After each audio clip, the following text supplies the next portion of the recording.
সিফাতকে তার কোম্পানির মালিক বলল, তুমি যদি একদিনে 2000 ইট বানায় দেখাতে পারো তাহলে তোমাকে বেতনের প্রমোশন দেওয়া হবে।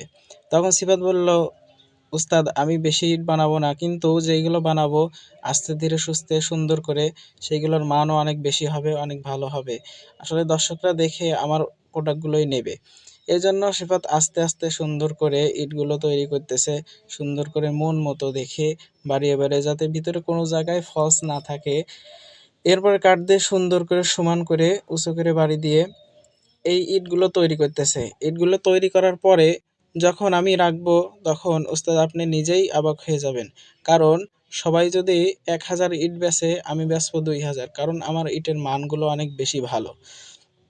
এদিকে যখন বানানোর পরে সিফাত ইটগুলো রাখলো, তখন তার কোম্পানির মালিক দেখার পরে বলতেছে, সিফাত আসলেই তো তুমি অনেক সুন্দর ইট বানাও, আগামী মাস থেকে তোমার বেতন ডবল।